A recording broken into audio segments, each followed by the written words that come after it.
Bismillahirrahmanirrahim. Wa bihi nasta'in wa ala umuri dunya waddin wa salatu wassalamu ala sayyidil anbiya'i wal mursalin wa ala alihi wa ashabi ajma'in. Rabbi shrah li sadri wa yassir li amri wa hlul 'uqdatam min lisani yafqahu qawli, amma ba'du. Pembahasan berikutnya ta'arudul adillah. Apa itu ta'arudul adillah? Secara etimologi, ta'arud artinya pertentangan dan adillah artinya jamak dari dalil, yang berarti alasan, argumen atau dalil artinya. Persoalan ta'arudul adillah dibahas para ulama dalam ilmu usul fikih ketika terjadinya pertentangan secara zahir antara satu dalil dengan dalil yang lainnya pada derajat yang sama. Secara terminologi ada beberapa definisi yang dikemukakan para ulama usul fikih tentang ta'arudul adillah. Pertama, Imam Syaukani mendefinisikan dengan suatu dalil menentukan hukum tertentu terhadap satu persoalan, sedangkan dalil lain menentukan hukum yang berbeda dengan itu. Kedua, Kamal Ibnu Human dan At-Taftazani, keduanya ahli fikih Hanafi, mendefinisikannya dengan pertentangan dua dalil yang tidak mungkin dilakukan kompromi antara keduanya. Ketiga, Ali Hasballah, ahli usul fikih kontemporer dari Mesir, mendefinisikannya dengan terjadinya pertentangan hukum yang dikandung satu dalil dengan hukum yang dikandung dalil lainnya. Yang kedua dalil tersebut berada dalam satu derajat. Pengertian satu derajat adalah antara ayat dengan ayat atau antara sunnah dengan sunnah. Contoh pertentangan dalam ayat Al-Quran adalah seperti ketentuan tentang iddah wanita. Allah berfirman dalam surah Al-Baqarah ayat 234, A'udzu billahi minasyaitonir rajim. Bismillahirrahmanirrahim. Walladzina yutawaffawna minkum wa yadharuna azwaja yatarabbasna bi anfusihinna arba'ata asyhuri wa asyra. Fa idza balagna ajalahunna fala junaha 'alaikum fima fa'alna fi anfusihinna bil ma'ruf. Wallahu bima ta'maluna khabir. Ayat ini menyatakan bahwa wanita-wanita yang mati suaminya iddahnya adalah 4 bulan 10 hari. Ayat ini tidak membedakan antara wanita itu hamil atau tidak. Secara umum, Allah menyatakan bahwa apabila seorang wanita ditinggal mati suami, maka iddahnya selama 4 bulan 10 hari. Dalam surah At-Tolak, Allah berfirman, Wallahi ya'isna minal mahidhi min nisaikum inirtabatum fa'iddatuhunna 3 ashhurin wallahi lam yahidhan wa ulatul ahmali ajalahunna ayyadha'na hamlahun wa may yattaqillaha yaj'al lahu min amrihi yusra. Dalam ayat ini Allah menyatakan bahwa wanita yang hamil iddahnya sampai melahirkan anaknya. Ayat ini juga tidak membedakan antara cerai hidup, talak, atau cerai mati, kematian suaminya. Secara umum, ayat ini mengandung pengertian bahwa wanita hamil yang dicerai suaminya, baik cerai hidup maupun cerai mati, iddahnya adalah sampai melahirkan. Dengan demikian, terdapat pertentangan kandungan ayat-ayat tersebut bagi wanita hamil yang mati suaminya. Contoh lain dari hadis Rasulullah SAW adalah dalam masalah riba. La riban illa fin nasi'ah. Tidak ada riba kecuali riba nasi'ah, riba yang muncul dari utang piutang. Hadis riwayat Bukhari dan Muslim. Hadis ini meniadakan bentuk riba selain riba nasi'ah, yaitu riba yang berawal dari pinjam meminjam uang. Dengan demikian, riba fadl yang muncul akibat suatu transaksi, baik jual beli dan transaksi yang lainnya, tidaklah haram. Akan tetapi, dalam hadis lain, Rasulullah SAW menyatakan, La tabi'ul burra bil burri illa matalan bimatalin. Jangan kamu jual gandum dengan gandum kecuali dalam jumlah yang sama. Hadis ini diriwayatkan oleh Imam Bukhari, Imam Muslim, dan Ahmad bin Hambal. Hadis ini mengandung hukum bahwa riba fadl diharamkan. Antara kedua hadis tersebut terkandung pertentangan hukum dalam masalah riba fadl. Hadis pertama membolehkan dan hadis kedua mengharamkan. Menurut Wahbah Zuhaili, pertentangan antara kedua hadis atau hukum itu hanya dalam pandangan mujtahid, sesuai dengan kemampuan pemahaman, analisis, dan kekuatan logikanya, bukan pertentangan aktual. Karena tidak mungkin terjadi Allah dan Rasul-Nya menurunkan aturan-aturan yang saling bertentangan. Oleh sebab itu, menurut Imam As-Satibi, pertentangan itu bersifat semu, bisa terjadi dalam dalil yang qat'i atau dalil yang pasti benar, dan dalil yang dhanni atau dalil yang relatif benar. Selama kedua dalil itu dalam satu derajat, apabila pertentangan itu antara kualitas dalil yang berbeda seperti pertentangan antara dalil yang qat'i dengan dalil yang dhanni, maka yang diambil adalah dalil yang qat'i. Atau apabila yang bertentangan itu adalah ayat Al-Quran dengan hadis ahad, hadis yang diriwayatkan oleh 1, 2, atau 3 orang lebih, tapi belum sampai derajat mutawatir, maka dalil yang diambil adalah Al-Quran. Karena dari segi periwayatannya ayat-ayat Al-Quran bersifat qat'i, sedangkan hadis ahad bersifat dhanni. Di samping itu, menurut Wahbah Zuhaili, pertentangan tidak mungkin muncul dari dalil yang bersifat fi'liyah atau perbuatan.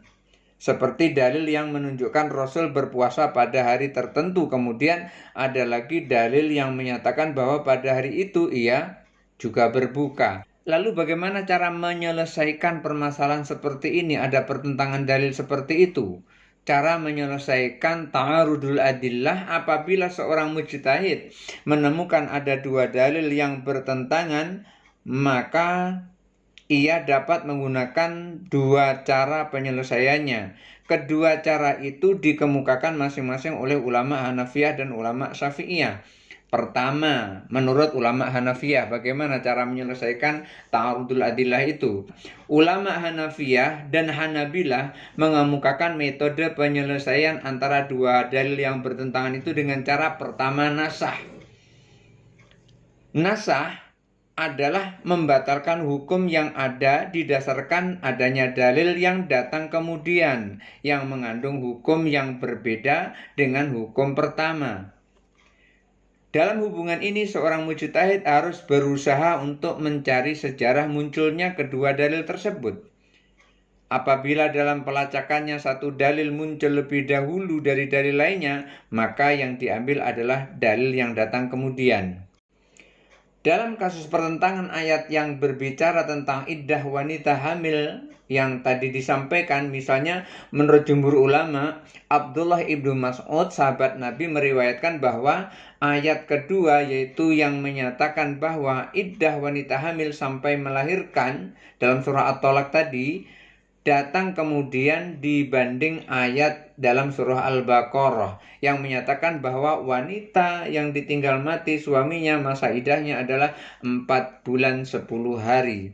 Oleh sebab itu ayat 4 surah At-Tolak, artinya ayat yang keempat dari surah At-Tolak yang tadi, itu membatalkan hukum 4 bulan 10 hari untuk wanita hamil yang tercantum di dalam surah Al-Baqarah ayat 234. Yang kedua, tarjih. Tarjih adalah menguatkan salah satu di antara dua dalil yang bertentangan berdasarkan beberapa indikasi yang dapat mendukungnya. Apabila masa turunnya atau masa datangnya kedua dalil tersebut tidak diketahui, maka seorang mujtahid bisa melakukan tarjih dengan salah satu dalil.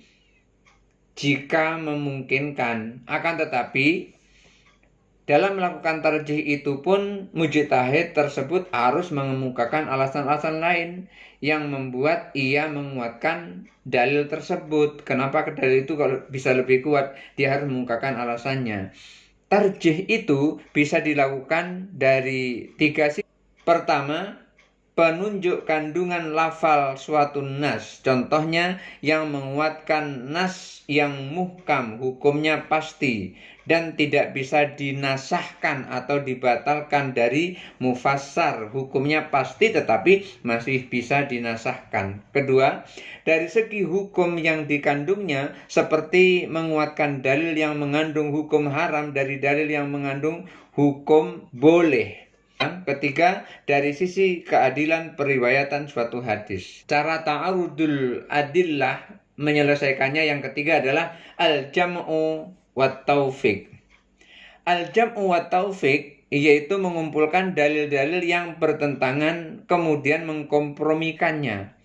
Apabila dengan cara tarjih pun tidak bisa diselesaikan, maka menurut ulama Hanafiyah dalil-dalil itu dikumpulkan dan dikompromikan. Dengan demikian hasil kompromi dalil inilah diambil hukumnya. Karena kaidah fikih mengatakan mengamalkan kedua dalil lebih baik daripada meninggalkan atau mengabaikan dalil yang lain. Misalnya Rasulullah SAW bersabda, "Ala ukhbirukum bi khairi syuhada huwallazi ya'ti bisyahadati qabla ayyus'alaha," rawahu Muslim. Bukankah saya telah memberitahu kamu sebaik-baik kesaksian, yaitu kesaksian yang diberikan seorang sebelum diminta menjadi saksi. Maksudnya, kesaksian yang baik itu adalah kesaksian seorang di hadapan peradilan yang ia berikan tanpa diminta. Baik itu kesaksian dalam hak-hak Allah maupun dalam kasus yang menyangkut hak manusia. Kemudian dalam hadis lain Rasulullah menyatakan, "Inna khairakum qarni thumma alladhi yalunaha thumma alladhi yalunaha thumma yakunu qaumun yashhaduna wa la yustashhaduna wa yakhununa wa la yu'tamanuna," rawahul Bukhari wa Muslim. Sebaik-baik generasi adalah generasiku, kemudian generasi sesudahnya, kemudian generasi sesudahnya pula, lalu setelah itu orang-orang akan memberikan kesaksian di hadapan hakim tanpa diminta, sedangkan mereka tidak menyaksikan peristiwa itu dan mereka berkhianat serta tidak dapat dipercaya. Hadis riwayat Bukhari dan Muslim. Hadis ini mengandung pengertian bahwa pada suatu generasi nanti akan muncul orang-orang yang berusaha menjadi saksi sementara mereka sendiri tidak menyaksikan peristiwa yang disidangkan itu. Dalam pertentangan antara kedua hadis ini, maka hadis pertama tidak diartikan dengan kasus-kasus yang terkait dengan hak Allah dan kesaksian dalam hadis kedua menyangkut hak-hak manusia. Contoh lain adalah dalam masalah darah yang haram dikonsumsi. Allah berfirman, "Hurrimat alaikumul maitatu waddamu," diharamkan bagi kamu bangkai dan darah. Darah dalam ayat itu tidak membedakan antara darah yang mengalir dalam tubuh dengan darah yang sudah beku seperti hati. Kemudian dalam ayat lain Allah berfirman, "Illa ayyakuna maitatan aw daman masfuhan," kecuali yang diharamkan itu bangkai dan darah yang mengalir. Ayat ini mengandung hukum bahwa darah yang diharamkan itu adalah darah yang mengalir. Dengan demikian darah yang diharamkan secara mutlak dalam ayat tadi dibatasi dengan darah yang mengalir dalam ayat berikutnya. Yang pertama tadi adalah surah Al-Maidah, yang kedua adalah dalam surah Al-An'am. Dengan demikian pengkompromian antara dalil-dalil yang secara lahirnya bertentangan dapat diselesaikan. Dan yang keempat, cara menyelesaikan ta'arudul adillah adalah tasakutud dalilaini, yaitu menggugurkan kedua dalil yang bertentangan. Apabila cara ketiga tadi tidak bisa juga dilakukan oleh seorang mujtahid, maka ia harus menggugurkan kedua dalil tersebut, dalam arti ia merujuk dalil yang lain yang tingkatannya di bawah derajat dalil yang bertentangan tersebut. Apabila dalil yang bertentangan dan tidak bisa dinasah atau ditarjih atau dikompromikan itu adalah antara dua ayat, maka seorang mujtahid harus mencari dalil lain yang kualitasnya di bawah ayat Al-Quran, yaitu sunnah. Apabila kedua hadis yang berbicara tentang masalah yang ia selesaikan juga bertentangan dan cara-cara di atas tidak bisa juga ditempuh, maka ia boleh mengambil pendapat sahabat bagi mujtahid yang menjadikannya dalil syara' atau menetapkan hukumnya melalui qiyas atau analog bagi yang tidak menerima kehujahan pendapat sahabat.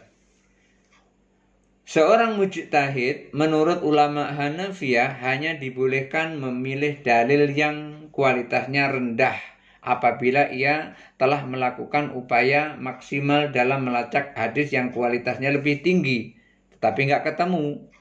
Kemudian penggunaan metode penyelesaian dua dalil yang bertentangan tadi harus dilakukan secara berurutan dari cara pertama sampai cara keempat.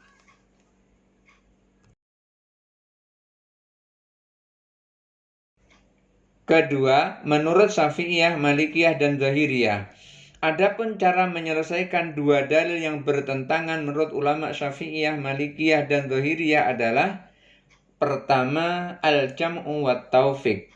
Ulama Syafi'iyah, Malikiyah, dan Zahiriyah menyatakan bahwa metode pertama yang harus ditempuh adalah mengumpulkan dan mengkompromikan kedua dalil tersebut sekalipun dari satu sisi saja. Alasan mereka adalah kaidah fikih yang dikemukakan oleh Hanafiyah, yaitu mengamalkan kedua dalil itu lebih baik daripada meninggalkan salah satu di antaranya. Mengamalkan kedua dalil sekalipun dari satu segi menurut mereka ada tiga cara. Pertama, apabila kedua hukum yang bertentangan itu bisa dibagi, maka dilakukan cara pembagian yang sebaik-baiknya. Apabila dua orang saling menyatakan bahwa rumah A adalah miliknya, maka kedua pernyataan itu jelas bertentangan yang sulit untuk diselesaikan karena pemilikan terhadap sesuatu sifatnya menyeluruh. Akan tetapi karena barang yang dipersengketakan adalah barang yang bisa dibagi, maka penyelesaiannya adalah dengan cara membagi dua rumah tersebut. Kedua, apabila hukum yang bertentangan itu sesuatu yang berbilang, seperti sabda Nabi SAW, la sholata li jaril masjidi illa fil masjidi. Tidak dinamakan sholat sebagai tetangga masjid kecuali di masjid. Dalam hadis ini ada kata la yang dalam usul fiqh mempunyai pengertian banyak, yaitu bisa berarti tidak sah, bisa berarti tidak sempurna, bisa berarti tidak utama. Oleh sebab itu seorang mujtahid boleh memilih salah satu pengertian mana saja asal didukung oleh dalil yang lain. Yang ketiga, apabila hukum tersebut bersifat umum yang mengandung beberapa hukum seperti kasus iddah bagi wanita hamil yang tadi telah dibahas, atau kasus persaksian yang terdapat dalam hadis yang tadi telah disampaikan, yaitu seperti dalam surah Al-Baqarah ayat 234 dan surah At-Tolak ayat 4 tadi yang telah disampaikan, bersifat khusus itu, maka dari itu sisi iddah wanita hamil ditentukan hukumnya berdasarkan kandungan surah At-Tolak ayat yang keempat. Ulama Hanafiyah menempuh cara ini dengan metode nasah, bukan melalui pengkompromian dalil. Cara yang kedua, yang pertama kan melalui al-jam'u wa taufiq, yang kedua tarjih menurut ulama Syafi'iyah, Malikiyah, dan Zahiriyah. Apabila pengkompromian kedua dalil itu tidak bisa dilakukan, maka seorang mujtahid boleh menguatkan salah satu dalil berdasarkan dalil yang mendukungnya. Tata cara tarjih yang dikemukakan para ahli usul fiqh bisa ditempuh dengan berbagai cara, umpamanya dengan mentarjih dalil yang lebih banyak diriwayatkan dari dalil yang perawinya sedikit. Bisa juga melalui pentarjih sanad. Bisa juga melalui pentarjih dari sisi matan, atau ditarjih berdasarkan indikasi lain di luar nas. Cara yang ketiga adalah nasah. Apabila dengan cara tarjih kedua dalil tersebut tidak dapat diamalkan, maka cara ketiga yang ditempuh adalah dengan membatalkan salah satu hukum yang dikandung kedua dalil tersebut. Dengan syarat harus diketahui mana dalil yang pertama kali datang dan mana yang dalil kemudian datang. Dalil yang datang kemudian inilah yang diambil dan diamalkan. Seperti sabda Nabi SAW, kuntu nahaitukum an ziyaratil kuburi ala fazuruha. Ada kalanya saya melarang kamu untuk menziarahi kubur, tetapi sekarang ziarahlah. Dalam hadis ini mudah sekali dilacak mana hukum yang pertama dan mana hukum yang terakhir. Hukum pertama adalah tidak boleh menziarahi kubur, dan hukum yang terakhir adalah dibolehkan menziarahi kubur, karena illah larangan dilihat Nabi SAW tidak ada lagi. Yang pertama dilarang, yang kedua disuruh. Maka hadis yang dipakai adalah hadis yang kedua. Artinya dulu nggak boleh berziarah kubur, sekarang boleh berziarah kubur. Yang keempat, tasakutud dalilaini. Apabila cara ketiga yaitu nasah pun tidak bisa ditempuh, maka seorang mujtahid boleh meninggalkan kedua dalil itu dan berijtihad dengan dalil yang kualitasnya lebih rendah dari kedua dalil yang bertentangan tersebut. Menurut ulama Syafi'iyah, Malikiyah, dan Dzahiriyah, keempat cara ini harus ditempuh oleh seorang mujtahid dalam menyelesaikan pertentangan dua dalil secara berurutan. Mudah-mudahan ada manfaatnya. Wallahul muwaffiq ila aqwamit thoriq. Wassalamualaikum warahmatullahi wabarakatuh.